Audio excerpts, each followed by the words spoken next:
Okay, welcome back. And today we want to go into how to calculate cost of equity, cost of debt, right?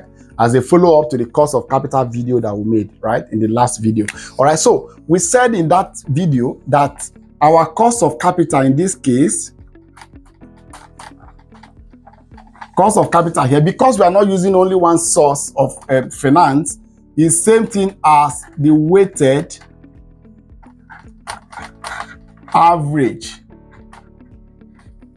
cost of capital, what you call the WACC, WACC. All right, it is WACC because we are looking at all the sources of finance, or how you're raising all the funds, and then get a weighted average of all the costs against the market values, and then you get one singular cost that will represent the overall cost of raising or doing your business, right? So, and in that video we said our weighted average cost of capital equals to cost of equity multiplied by value of equity over VO, right, plus cost of debt multiplied by the value of debt over VO, then multiplied by 1 minus T. This KE is cost of equity. VE is value of equity. Right? KD equals to cost of debt. VD equals to value of debt. VO is value of the organization.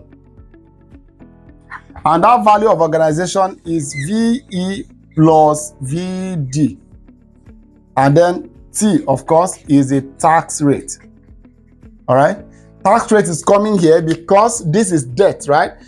And interest on debt is always a tax allowable expense. It means actively what you're paying is less of tax as effective, debt, right? And that means what makes your cost of debt is you have to take tax rate out of 1. That's multiplying that value by 70% or by 25%, depending on what the tax rate is.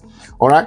So that's basically how this WACC works. So now what we are going to be doing now is to take this component one after the other. Even though in subsequent videos, we are going to be splitting this equity part into different preference shares and all of that, and then debt into convertible, redeemable, and other kinds of debt, right? So we'll be taking them one by one. The first we want to look at now is how to calculate cost of equity. How to calculate cost of equity. So follow.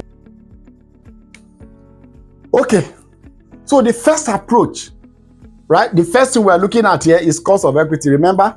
So now, the first approach, there are basically two major approaches in calculating cost of equity, right? Approaches. Can call it method. The number one method of calculating the cost of equity is what we call the dividend valuation model. Dividend valuation model.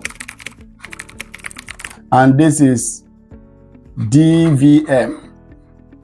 Dividend valuation model. Now, according to this model is saying that, remember we said the return to equity holders, right, is basically dividend. So this model is saying that the amount I'm paying to shareholders, to equity holders, right, people who invested equity in my business, what I'm paying to them is like a cost to me. And so if I'm paying them dividend, it means that the dividend I'm paying them can actually be used to calculate what the cost of equity is. And that's what this model is. All right. And one of the fallout of this model actually is the fact that it believes that all companies pay dividend, right? So what it means is that if a company is not paying dividend, this model may become, useless. You may not be able to use them or use this model to calculate cost of, equity for such a business. So according to this model, now, if the focus is dividend, it means that how to evaluate this, KE equals to dividend, which I'm paying now, divided by the market value or market price of my shares. Now, let me explain that. Dividend, that's what I'm paying them, right? For investing in my company. I pay them dividend per share, right? So now, if my dividend is, let's say, 10 naira, let's say 2 naira. Let's say dividend is 2 naira, and the market value of dividend, let's say, is market value of shares, let's say, is currently 10 naira. So what this simply means is that my KE becomes 0.2, which is 20%. This is what we are saying. It means that the cost of equity here, if my dividend I'm paying is 2 naira and the market price of the share is 10 naira, it simply means that the cost of equity here is 20, right? 20%.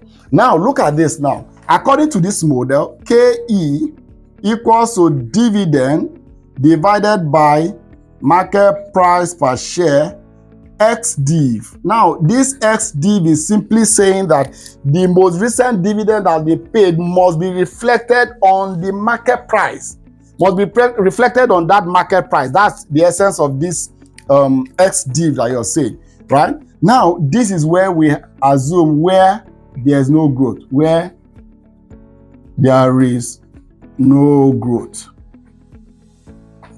where there's no growth, right? So where you have a growth, right? Where there's growth, our KE becomes dividend into 1 plus G divided by the market price per share. Remember, XDiv again, XDiv, then you now have plus G, all right? So where D0 equals to dividend now. Dividend now is the dividend that's paid in time 0, right? In some exams, they will give you dividend, future dividend. If they give you future dividend, what it means that the growth has actually been added to it. It means the entire DO into 1 plus G is already the dividend that you have here. So that you don't have to apply the growth again. We'll get into that when we start solving, right? So dividend in year 0 and G equals to growth rate. Growth rate. And MPS equals to the market price per share, XDiv. All right. So basically, this is how the DVM approach works. KE is simply dividend divided by market price. This is where you don't have growth. Where there's a growth, what you do is dividend in times 0 into 1 plus G divided by MPS, then plus G. All right. And this is how to calculate the dividend, to use dividend valuation model to calculate the cost of equity. All right. So in the next video, we'll be looking at how to calculate this growth and what are the conditions that will make you calculate growth. And then we bring up an example and then solve on this DVM. Then we'll go to the second approach. All right. Please, if you find this video helpful, help us support the channel by liking, by sharing, and also by subscribing to our channel. Thank you for watching. See you again in the next video. Bye.